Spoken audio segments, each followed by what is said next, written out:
하나님 아버지, 오늘도 우리가 하나님 앞에 기도하러 모였습니다. 기도하는 사람들이 하나님의 말씀을 의지하여 간구하게 하시고 하나님께서 들으시고 응답하실 만한 믿음의 기도를 주께 드리게 하여 주옵소서. 믿음으로 언금한 손길들 위에 복을 주시고 우리가 하나님 앞에 복받은 사람들인 것을 확신하여 말할 수 있도록 함께하여 주시옵소서. 예수님의 이름으로 기도하였습니다. 하나님의 말씀은 에베소서 1장 7절에서 10절까지 말씀을 함께 같이 합독하겠습니다. 에베소서 1장 7절에서 10절까지 말씀을 함께 같이 합독하겠습니다. 에베소서 1장 7절에서 10절까지 함께 읽습니다. 시작. 우리는 그리스도 안에서 그의 은혜의 풍성함을 따라 그의 피로 말미암아 속량 곧 죄사함을 받았느니라.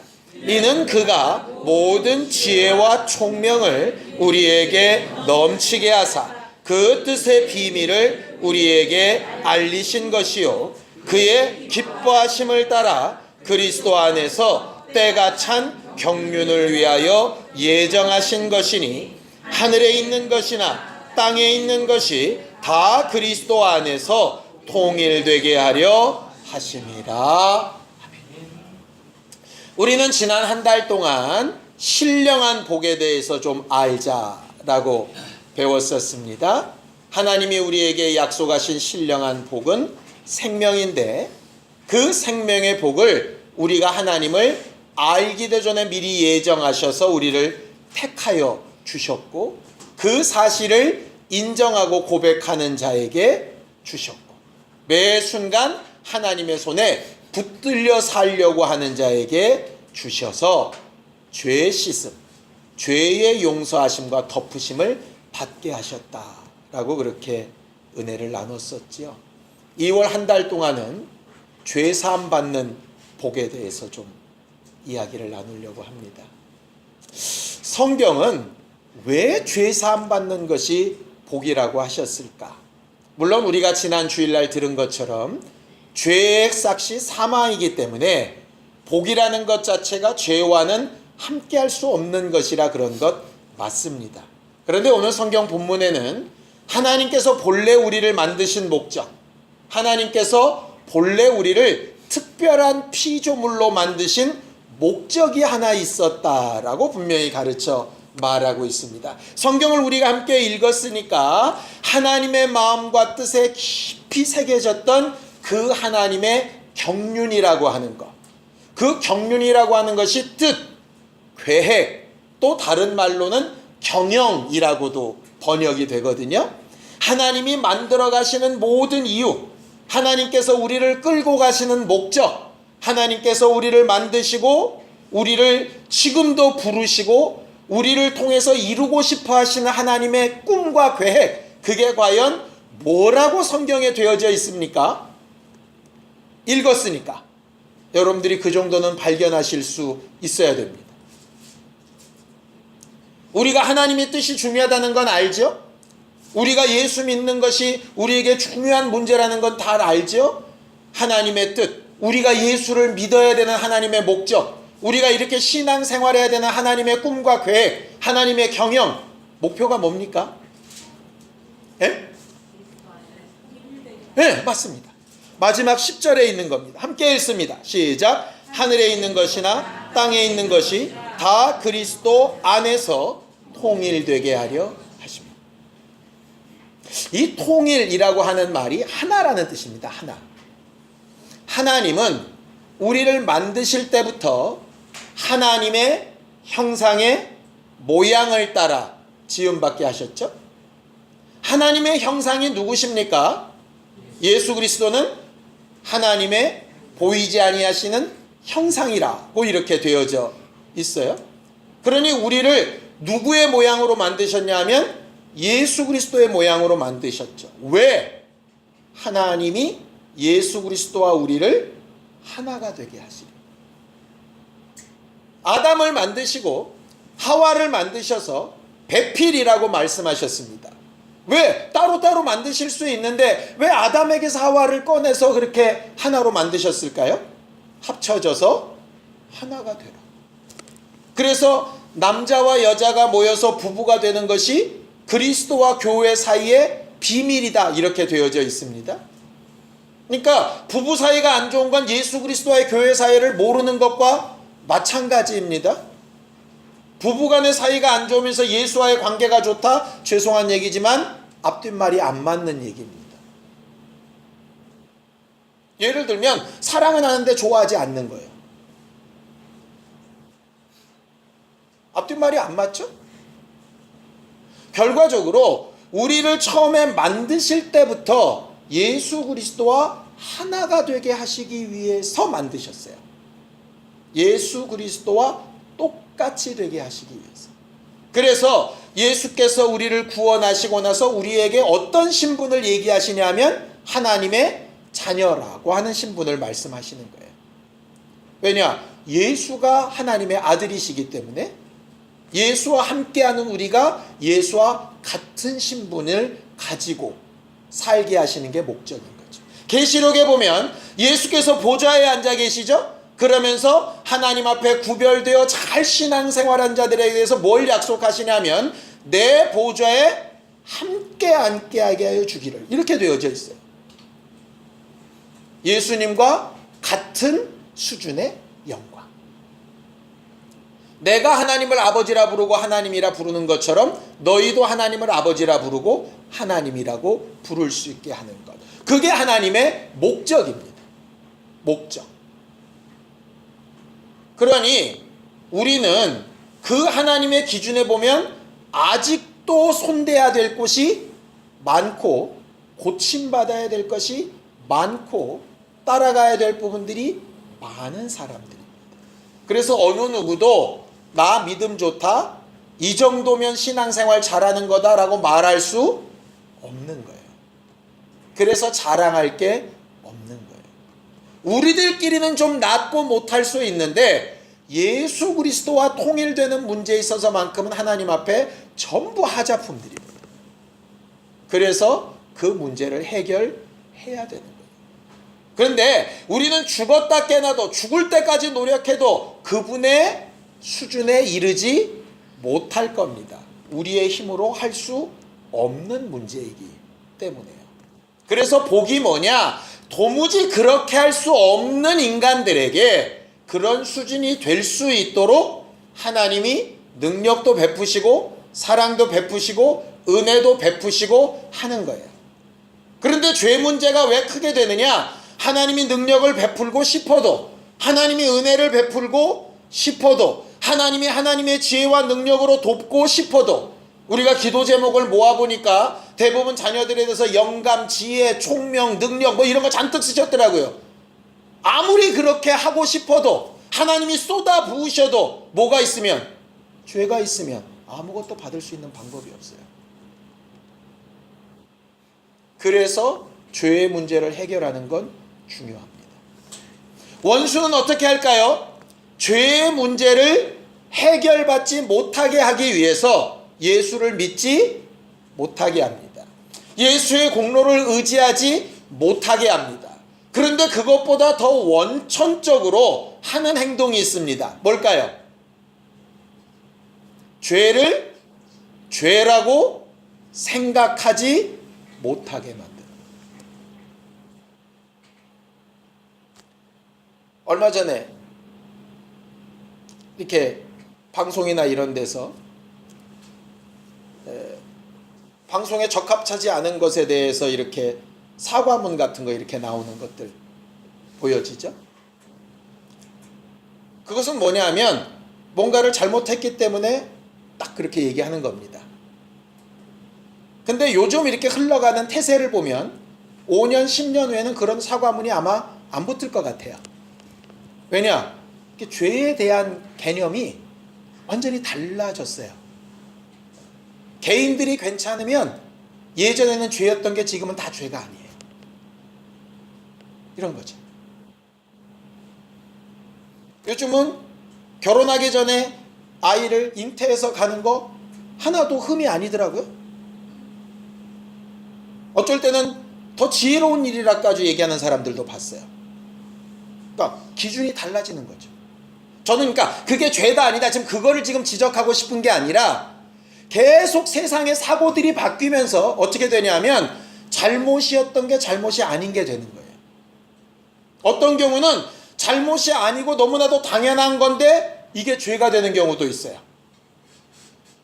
남자가 남자랑 결혼하면 안 돼, 이제 앞으로는 이렇게 얘기하면 죄가 될 수도 있어요. 이렇게 근원 자체를 바꿔버리는 거예요. 예전에는 죄를 죄로 인정은 하는데 이 죄의 해결을 내가 왜 예수께 맡겨? 본인이 책임져야지, 뭐 이런 양심으로 접근하게 했다면 원수가 이제는 좀 더 똑똑해져 가지고요, 아예 이제는 죄라는 인식 자체를 안 하게 만드는 거죠. 근데 그게 꼭 믿지 않는 사람들에게만 있을까요? 아니에요. 믿는 사람들 안에 훨씬 더 많아요. 왜냐? 은혜를 어설프게 받고 났더니 다 괜찮아, 그 정도는. 사람이 연약해서 다 그럴 수 있어, 이렇게 되는 거죠. 그럴 수 있어요. 지난주도 말씀드렸죠? 주의를 한 번 빠지기가 어렵지 연속으로 빠지는 건 하나도 안 어렵습니다. 예배를 한 번 늦기가 어렵지 여러 번 늦는 건 하나도 안 어렵습니다. 11조 한 번 떼먹기가 어렵지 여러 번 떼먹으면 하나도 어렵지 않습니다. 기도하는 시간을 한 번 쉬는 건 좀 캥기는데요, 여러 번 쉬면 하나도 안 어렵습니다. 성경 읽는 거요, 전도하는 거요, 아이들에게 말씀으로 양육하는 거요, 내가 하고 싶은 걸 말씀 때문에 안 하고 하기 싫은 걸 말씀 때문에 하고 이러는 것들요, 한 번 하고 안 하고 어렵지 그게 나중에 괜찮아져요. 그러면서 뭐라고 얘기합니까? 다들 그러고 살아, 그런 것 갖고 구원과 상관없어, 이렇게 얘기를 하는 거예요. 자, 죄의식이 가벼워지는 건 또 유익한 점이 있다 칩시다. 예를 들어 정죄받거나 막 무거워지거나 괴로워지거나 이런 게 없으니까 하나님 앞에 좀 그래도 해피하게 그 순간만큼이라도 사는 유익함이 있다고 칩시다. 예? 마치 포도주가 전반적으로 안 좋지만 위에 나는 병을 위해서는 조금 유익이 있는 것처럼 좋다 칩시다. 근데 죄의식이 약해지는 것은 그나마 괜찮은데 죄의식이 약해지다 보니까 뭐가 사라지냐면 은혜가 사라져요. 복이 사라지는 거예요. 감사가 사라지는 거예요. 처음에 선물을 받을 때는 너무 고맙고 감사했는데 그 다음부터는 익숙해지고요, 작년에 받았던 선물보다 조금 값어치가 내려간 것 같으면 이 사람이 날 뭘로 생각하는 거지? 이렇게 생각이 되는 거예요. 감사가 사라지고 은혜가 사라지고 감격은 사라지고 너무 당연한 것, 그게 안 되면 내 책임이 아니라 저쪽 책임인 것처럼 이렇게 되어져 가는 거예요. 원수가 제일 잘 쓰는 방법이에요. 그러니 원수를 이기는 방법은 예수 이름으로 귀신을 쫓고 하는 것도 중요하지만 그것보다 더 중요한 건 은혜를 회복하는 거죠. 은혜를 회복하려면 죄에 대한 감각을 날카롭게 하는 게 꽤 유익합니다. 그래서 성경은 이렇게 얘기하죠. 죄가 많은 곳에 은혜가 더하다. 그렇다고 죄를 많이 지으라는 말은 아니라고. 지금도 많이 짓고 있으니까 인정만 하면 된다. 그래서 오늘 저녁에 우리가 기도할 때 죄를 인정하고 죄의 용서받은 기쁨과 은혜와 감격을 좀 회복하는 시간이 되기를 원하고 2월 한 달 동안 그게 좀 회복되는 사람이 되었으면 좋겠어요. 기부스를 하게 되면 필요에 의해서 기부스를 했지만 나중에 속고를 띄고 나도 이게 잘 감각이 안 돌아오죠? 어떻게 해야 됩니까? 물리치료하고 잡아 꺾고 돌리고 억지로 해서라도 이 감각을 살려야죠. 불편하죠? 불편해서 안 하면 어떻게 될까요? 그대로 굳습니다. 심령도 마찬가지. 은혜로 돌아가고 죄의 의식에 민감한 쪽으로 돌아가야죠. 그래서 오늘 성경에 얘기하는 겁니다. 하나님께서 가지신 목적은 그저 죄사함 받고 교회의 일원이 되고 나름 믿음이 있다라고 말하는 수준을 우리에게 요구하셨던 게 아니다. 도무지 다다를 수도 없고 이룰 수도 없는 예수 그리스도와 통일되는 걸 너희에게 꿈꾸셨다. 이 말은 애시당초 안 되는 거니 포기하라는 얘기가 아니에요.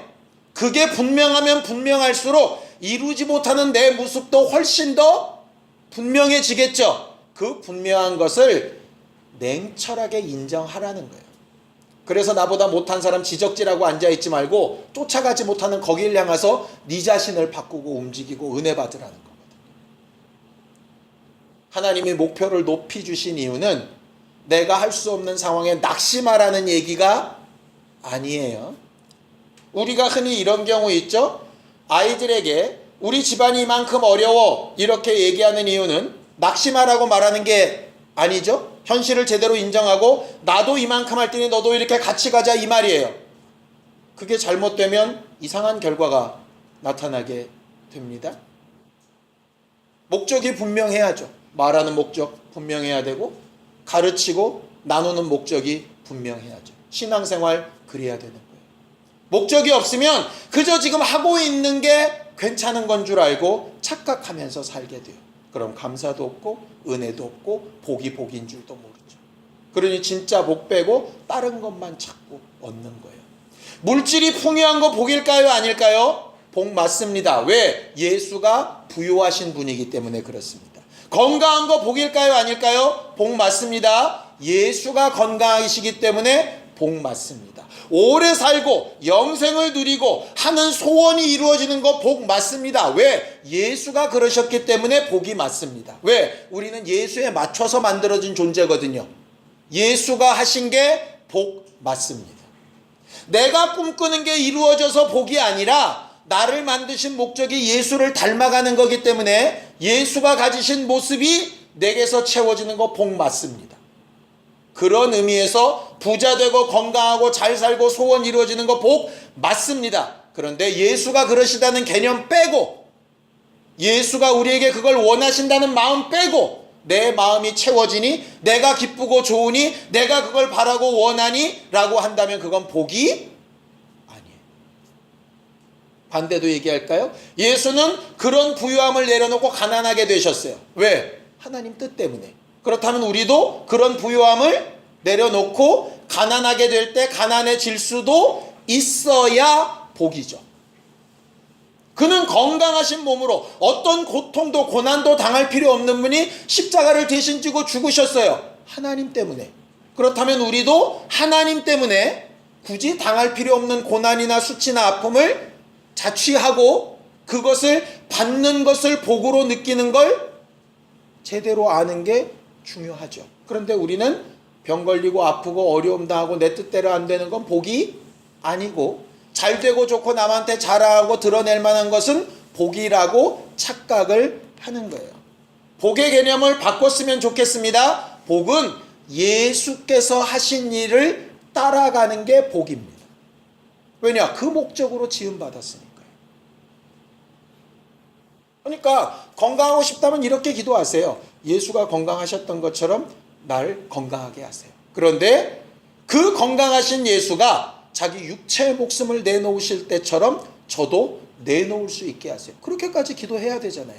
근데 우리는 그런 기도는 잘 안 하는 거예요. 예수님처럼 부유하게 해주세요는 기도하는데 그 예수가 그 부유를 내려놓으신 것처럼 내려놓게 해주세요는 기도를 안 하는 거예요. 왜? 그건 안 담고 싶거든요. 그렇게 내 원함만을 위해서 사는 걸 성경을 죄라고 얘기를 하고요. 예수를 닮아서 사는 걸 의라고 얘기를 하는 거죠. 하나님께서 우리에게 가지신 태초 이전부터 영원전부터 가지신 그 아름다운 경륜, 그 비밀이 뭐냐 하면 우리를 예수를 닮게 하시는 데 있어요. 오늘 저녁에 기도할 때, 이번 한 달 동안 우리가 신앙생활할 때 나는 예수의 어떤 모습을 보고 따라가고 있고 예수의 어떤 모습을 따라 살아야 하나? 이거 제대로 판단 못하면 주신 복이 안 될 수도 있고요. 어떤 경우는 내 마음에 원치 않으나 이게 진짜 하나님이 내게 주신 복일 수도 있어요. 그걸 좀 구별할 수 있는 사람들이 되기를 예수님의 이름으로 축원합니다. 그 일을 위해서 죄사함이 필요했다는 거예요. 뭐가 죄고 뭐가 의고를 알고 하나님 앞에 의지하는 것. 죄 사하실 때 예수께서 여러 가지 일을 사용하시는데 그 중에 첫 번째가 뭐냐면 7절입니다. 함께 읽을까요? 시작. 우리는 그리스도 안에서 그의 은혜의 풍성함을 따라 은혜를 받았다 이랬어요. 우리에게 첫 번째 복은 뭐냐면 풍성한 은혜가 복이에요. 풍성한 은혜. 그래서 우리가 복을 달라고 기도한다면 우리는 풍성한 은혜를 달라고 기도해야 돼요. 예수를 닮게 하시는 일의 첫 번째가 풍성한 은혜. 그래서 예배 후에 신앙생활하면서 아이들에게 은혜 받고 있는가를 물어보는 건 굉장히 중요합니다. 주일 예배 안 빠졌습니까가 중요한 게 아니라 은혜 받고 있는가가 중요한 겁니다. 기도응답 몇 가지 받았냐가 중요한 게 아니라 은혜 받고 있는가가 중요한 겁니다. 정말 하나님으로부터 온 선물이라고 인정하고 있느냐. 그게 없다면 죄사함은 요원합니다. 두 번째는 뭔가요? 7절 마저 읽습니다. 시작. 그의 피로 말미암아 속량 곧 죄사함을 받았다 그랬어요. 이 말은 뭐냐? 우리는 하나님 앞에 대가를 치른 게 없는데 예수는 분명하고 확실하고 엄청난 대가를 치르신 것이 죄사함이라는 거죠. 결국 우리가 예수를 닮아서 죄사함을 베푸는 사람이 되려면 죄의 용서함을 받는 저쪽은 한 게 없어도 나는 심각한 선택을 해야 된다는 거예요. 근데 우리는 자꾸 왜 저것이 저렇게 안 변하냐고 얘기를 하잖아요. 예수는 그렇게 말씀하신 적이 없어요. 그러니 내가 주를 닮아가기 위해서 뭘 포기하고 어떤 선택을 해야 될까? 어떤 손해를 감수해야 될까? 그거는 생각해야 되는 문제예요. 저 사람은 아무것도 한 것이 없어도 베푸는 내게는 엄청난 대가가 필요한 게 죄사함이에요. 왜 이걸 얘기하느냐? 나는 마음 하나 내려놓는 것도 힘든데 예수는 내 죄사함을 위해서 영광도 생명도 영생도 그 모든 이름의 권위도 다 내려놓고 죄인처럼 그렇게 죽으셨잖아요. 그가 얼마나 큰 수고를 하셨는가를 인정 못하면 우리는 거기에 감사할 수 없어요. 마치 아이들이 그냥 용돈 받을 때 모르다가 알바로 가서 불판 몇 개 닦아봐서 1,000몇백 원 받고 나면 우리 아버지가 내게 주신 용돈이 얼마나 피땀 흘린 돈이라는 건 알게 되는 것처럼 우리도 용서해봐야 용서가 얼마나 큰 대가인지를 아는 거예요. 근데 왜 우리는 예수의 은혜를 함부로 받을까? 용서해본 아픔이 없으니까 함부로 받죠.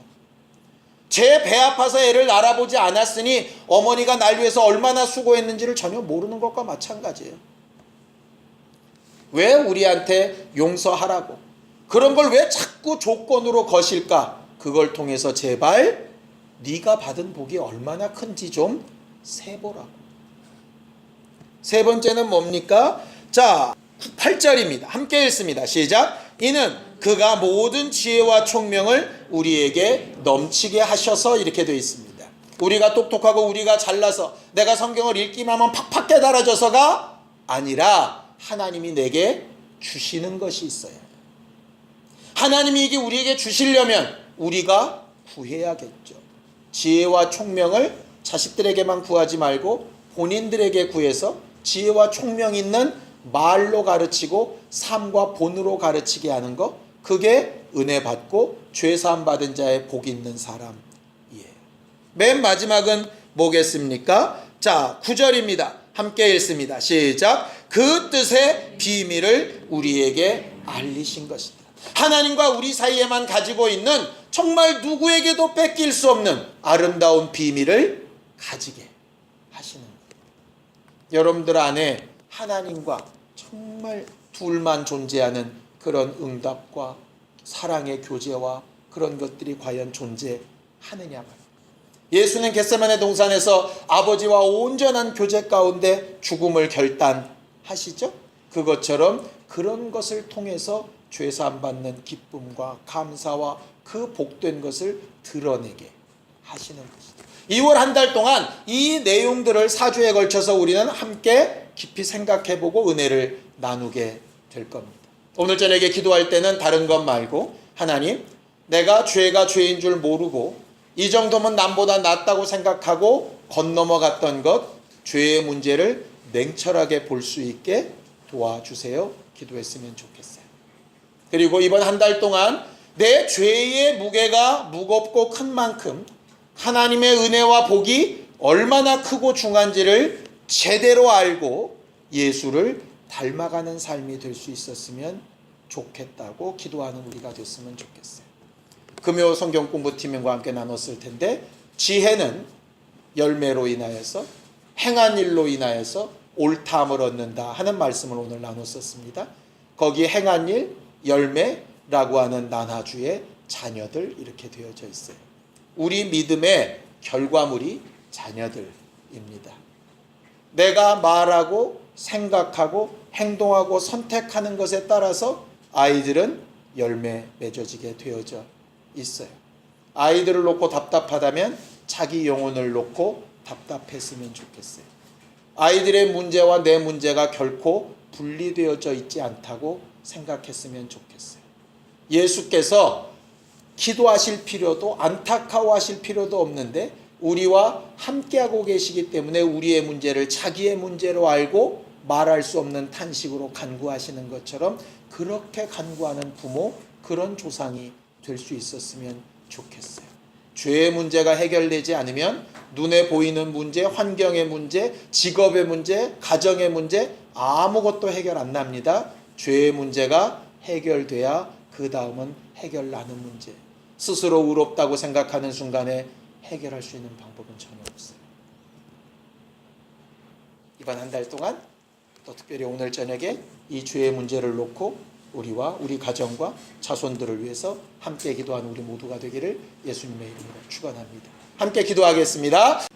하나님 아버지, 우리는 새로 주신 2월 한 달 동안에 우리가 받은 은혜가 얼마나 큰지, 우리가 죄사함 받은 복이 얼마나 대단한 것인지 그것을 우리가 알고 느끼게 하시기 위하여 성령으로 우리를 어떻게 돕고 인도하고 계신지 더 잘 알게 되어지는 하나님과 우리 사이에 비밀을 가진 자들이 되어지기 원합니다. 그리고 그러한 모습으로 우리의 열매, 우리의 행한 일, 그 자녀들에게 신령한 복과 죄사함 받는 복을 잘 유전하는 조상들이 되어지기 원합니다. 그러한 소원이 우리 안에 이루어져 예수 그리스도와 하나가 되어져가는 거룩한 기회를 삼을 수 있도록 우리 모두에게 복을 더하시고 능력으로 함께하여 주시옵소서. 이제는 우리 주 예수 그리스도의 은혜와 하나님 아버지의 극진하신 사랑과 성령님의 감동하시고 역사하시는 분명한 증거가 죄사함 받는 복을 기억하고 지혜와 총명으로 나누며 자손들을 축복하기 원하는 우리 모두 위에 이제부터 영원까지 함께 있을지어다. 아멘.